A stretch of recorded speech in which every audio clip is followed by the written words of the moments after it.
In this video, we will show you how to set up your Heimgard combustible gas detector. Before use, confirm whether the gas that is to be detected is heavier or lighter than air.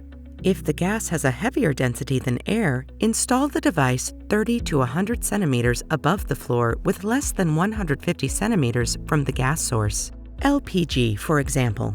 If the gas has a lighter density than air, install the sensor device 30 to 100 centimeters below the ceiling and less than 150 centimeters from the source. Natural gas, manufactured gas, marsh gas, etc. The first step in setting up your new combustible gas detector is to connect the device to a wall socket. Open the Heimgard app and click the gear symbol located in the top right corner. Click Manage Devices, then click the plus sign and then click the Scan for New Device symbol. Insert the metal pin and press the Join button for 3 seconds while your app is scanning for the device. Your device will appear in the Found Devices list. Click Configure to add the device to a specific room.